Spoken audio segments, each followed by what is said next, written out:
So when the plane was firing it, were bullets going into the water, or was there some kind of supernatural barrier there, or something? There had to have been a barrier. I never saw them. I never anything. I just sat and looked at it and laughed. I mean, it was something of the Lord's. It was like when we drove right into Los Alamos.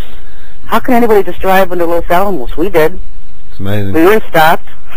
You hear stories, don't you? I mean, Christendom always has its stories about preachers having their Bibles being made invisible in Russia and all this kind of thing. And that's exactly, it's some kind of supernatural protection from the Lord.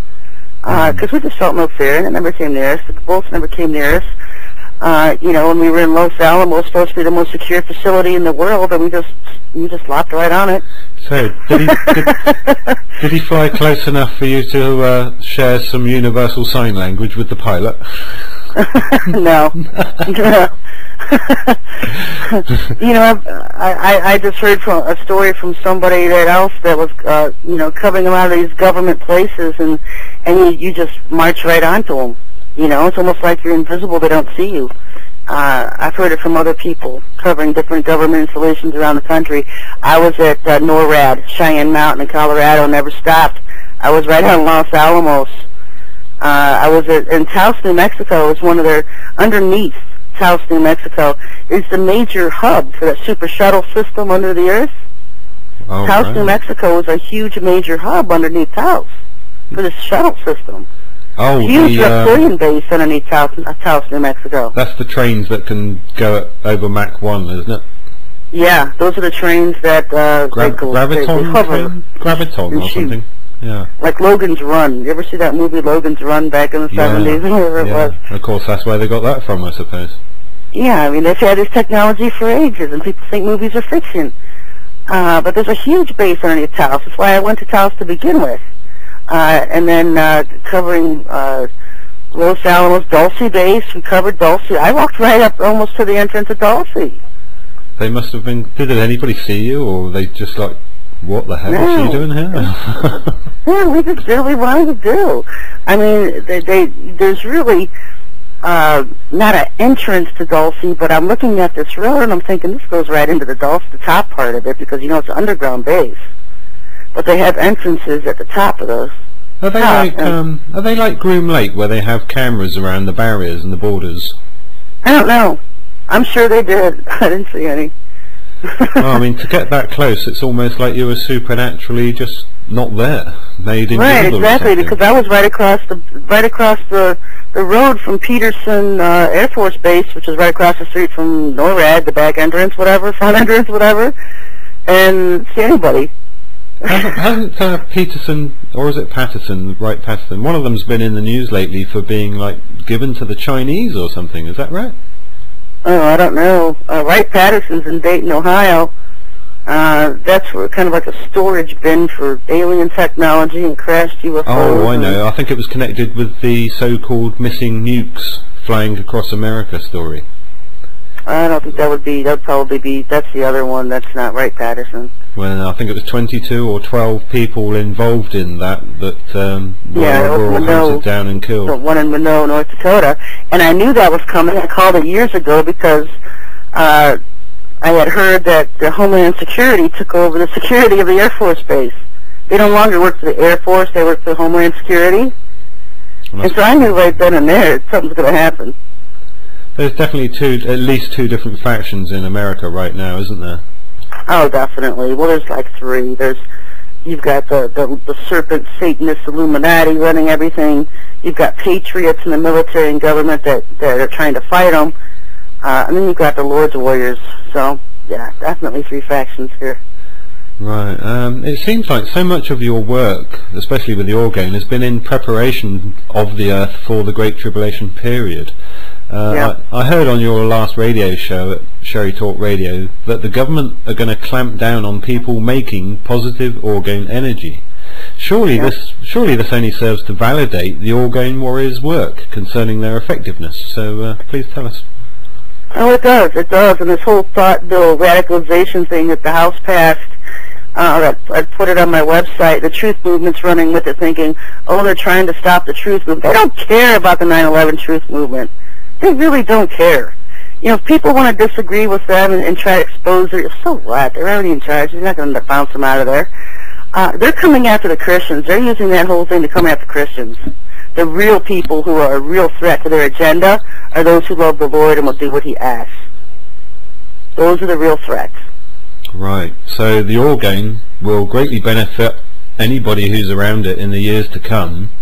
It'll be priceless at that time because, it'll keep the demonic and alien beings away.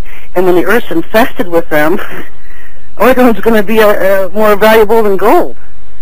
Of course, I won't. Most of us won't be around to see that, but it will be. I remember you saying once that there's going to come a time when the Creator ups the power, like flips a giant switch and makes these things very, very powerful. Is that the case? Is that a future event? That's a future, yeah. That's right. So if this this clampdown in itself then, that the governments who make such restrictions on organe production are indeed, it proves, doesn't it, that they're taking their orders from extra-dimensional entities, as it could never be of benefit to mankind or the earth to make such restrictions.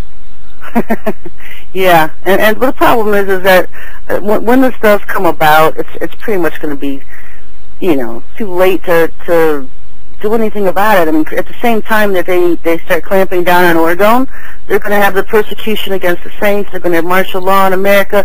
Hell's going to be on earth. So it's not like people are going to have a lot of time to sit around and make it and get it out like we have now. So it's like you got to do it now because later it's going to be too late. Well, if everybody's listening, it doesn't matter if you're a Sherry supporter or you're a Sherry hater. Let's all get making orgone and let's kick these aliens back into space. So that sounds pretty good. Oh, amen. So it seems like the people that don't agree with your work are not bothering with anything. And the ones they're church pew Christians. They go to church and they sit on their butts and they go home and they sit on their butts. Oh, but they love the Lord. Oh, but they're one of His. Yeah, right. They're kidding themselves. Isn't that the rapture sleeping pill at work? Basically, it's about religion itself. Religion is mind control. I say it over and over and over again. Religion's designed to put people to sleep and block them away from their Creator. I had to leave the churches. I had to leave religion to find the Lord. And I'll tell you what, I've been in religious institutions all my life. I grew up in a Baptist family. I attended Christian schools. I attended Liberty University for a couple of years. And I had to leave religion to find the Lord. They don't tell you how to just sit and have a relationship with Him. Elijah and all the great prophets of old didn't sit around reading the KJV, sitting in a church pew on Sundays. They walked and they talked daily with the Lord. They sought Him. They had one-on-one relationships with Him. And that's what I talk about in my article, Kingdom of God, how to build your own relationship with the Lord, because that's what we're supposed to have with the Lord, not all this religious mind control stuff. Well, I know Edge interviewers and Edge correspondents are supposed to be impartial, but I, for one person, can back that up. I never heard the voice of the Creator until about 10 years after leaving a church and desperately seeking Him. And that was the problem. Yeah. And it took me a long time. And that's when He'll come to you, because you know what? You're broken. You're like, Lord, I can't take it. I don't know everything. I want you to teach me. He can't teach you if you know everything. I have to lay down. With teenagers, you need to hire them all now because they're all geniuses and they know everything. That's how the Lord is with people. They want the truth, but they don't ask Him for it because they think they already have it, so they don't even bother to ask for it. Well, I already know this. I already know that. Really? You don't know personally speaking, from my own experience, it took me about 10, 11 years because I had to unlearn so many preconceptions in my head. Oh, yeah. Yeah, you have to learn. And you know what? The eye-opener to me was when I first started, one of the first things he was telling me, because I was a big Paul fan. I mean, all I would read was books of Paul. I had them all memorized. I was like the Bible woman. Jack Benny calls himself the Bible man and all this.